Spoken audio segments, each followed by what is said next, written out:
Jesus Christ, I'm sharing my faith. He is taking all my sins away, and that's why I'm sharing my faith. Dakila kapag pala ko ng Diyos na tao mga pangyayari sa lahat. Gawin ang may-ari ng lahat ng pagkisipan at may-ari ng aming mga buhay. Lubos ang papuri at pasalamat sa araw na ito, Panginoon.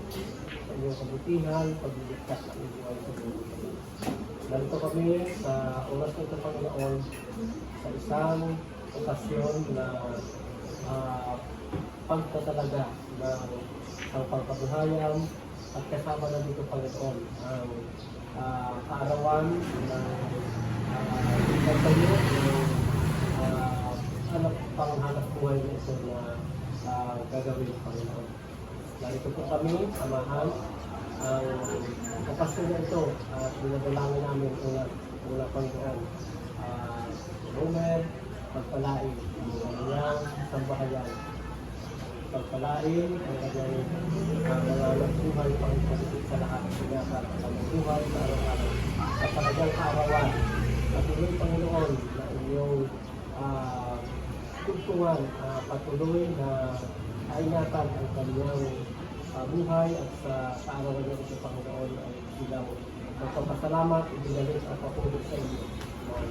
Siya ay inyong biniwan sa sanglibutan ito at masip sangkot sa sanglibutan, lalo na aming ginadalangin at pinatalaga ang kanyang pagkabuhayan ito pang isang kainan na kanilang hanap buhay.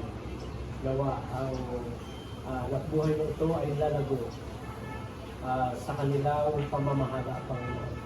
At ganun din ang pagpilig at kakain sa lugar na ito, bigyan ng kalusugan at patuloy na makatulong sa kanilang mga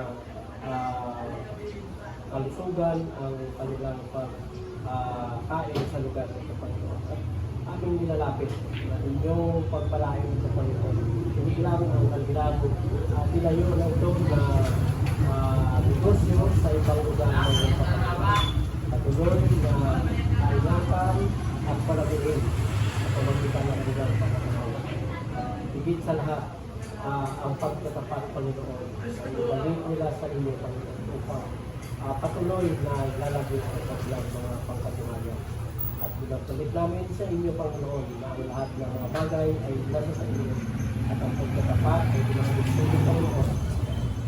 Ito ay lalago sa pamagitan ng inyong pahintulot. At salamat sa pamilya ng Panginoon na narito. Kasama ka rin kami, Panginoon, sa inyong pagpalain ang pamilya ng Panginoon. Kasama kami. At nang narito ngayon, sana masaya ang pagbukas ng pagkabuhayan nito at hindi sa lahat masaya si Homer sa kanyang kaarawan na sinama na nito, Panginoon. Ang lahat ng ito aming binabalik at pagtulog sa salamat. Hinihiling namin ito sa matamis na pangalan ng Panginoon. Yes, we are grateful.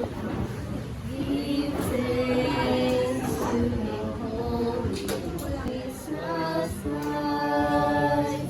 His Son. Give thanks, we are grateful. Give thanks to the Holy. Give thanks, Jesus Christ, His Son, and now let the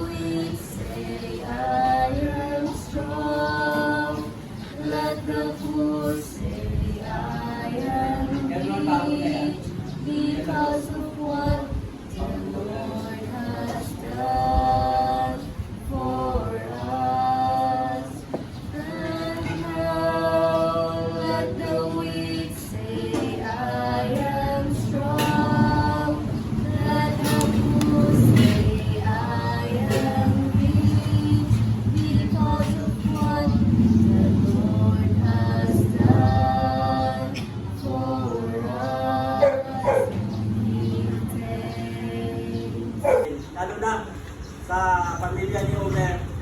At sa kay Omer lalo na kung saan talagang nakikita natin ang kanyang pagpupursige sa buhay. Kung saan ay talagang napakarami niyang mga negosyo. Ano po? Dahil gusto niyang magkaroon din ng kaginawahan na alam din natin na ang ito ay hindi lamang dito para sa kanyang sarili, kundi ito ay makatulong at higit sa ating mahal na Panginoon. Si Omer ay talagang grabe ang kanyang paghihirap, ano po? Talagang pagsusumikap sa buhay. Isa din naman, sa isang dami ng mga ilaan, ay meron siyang mga talagang ilang kakakitaan. Pero, Mer, dito sa iyong tinayong business na ito, palagay ko, kung sino man ang mga kasama mo, ay wala siyang kaibinta. Kasi dapat lulutuin pa bago na ibinta eh. Kasi pag may gas, ay pwede siya magdala. Hindi mo alam, nabibinta na pala ito. Sabi gano'n din, no? Pero yun nga, hindi naman mabago sabihin kasi alam ko, sabi na tayo matikman yung masarap na mga pagkain dito sa Mami at sa Carlo Food House. Mga kapatid, sabi po dito sa Kalikaran 63, ating ninaisip na tayo din ay makakatulong sa ating mga nakapaligid. Kaya magandang araw sa ating lahat sa pagsisimula po ng ating pagbubukas ng restaurant na ito. Tayo po ay talagang magpapasalamat sa Panginoon dahil tunay na napakabuti ng ating Panginoon sa Kanya. Sa gitna ng ating mga nararanasan sa buhay, iba't iba, pero napakabuti pa rin ang Diyos dahil mayroong isang napakagandang kainan na ito. Kaya sabi ko dito, ang pagtitiwala sa Panginoon ay sobrang napakahalaga. At ay binibigyan din ang kalagahan ng ating pananampalataya. Ano po mga kapatid, pananampalataya, yung mga pagsunod, lalo na sa kautusan na isinagawa sa ating mga Panginoon. Tayo po ay magtiwala ng buong puso, huwag manalig sa sarili, o bilalangin yung ating mga lakad, kundi ituro niya ang mabuting mga landas para sa atin. Nasabi po ng ating Panginoon, huwag tayong magtiwala sa ating sarili na ito, maging pagpangala at maingatan niya ito. At ito pa ay lalong lumago, kundi magkaroon pa ng branch. Okay, tayo po ay mananalangin. Ang kapangyarihan po natin Diyos, siya ang may-ari ng lahat ng mga bagay dito sa ibabaw ng lupa. Kami po ay nanampalataya sa inyo. At alam namin na kayo po ay nakatunghay sa mga oras na ito, na inyo pong nakikita ang ginagawa naming pag-bless sa parish na ito na pinamamalaan ng pamilya ni Omer. Amin po hinihiling ang inyo pong patuloy na pagpapala, mga pag-iingat at mga tao na papasok dito. Kaya amin po silang ipinanalangin sa inyo na sa magitan ng kainan na ito ay maramdaman din nila ang tunay na pagmamahal. Lalo tigit makita ang aming Panginoon sa lugar na ito. Kaya po, ingatan niyo po ito sa aming pagbubukas sa mga tao, sa mga masamang isipan ng kapwa.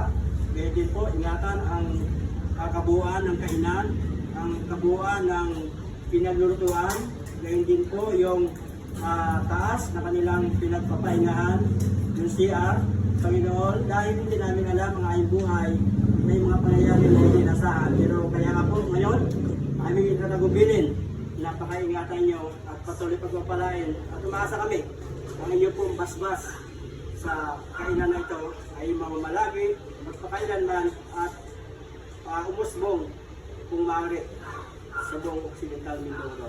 Na kung saan alam namin na ito po ay hindi para sa kanyang sarili, ito po ay makatulong sa mga nangangailangan, lalo tigit sa inyo pong malalagawain. Inyo po itong basbasan, alang-alang sa pangalan ni Jesus. Amen. Palakpak! Hello!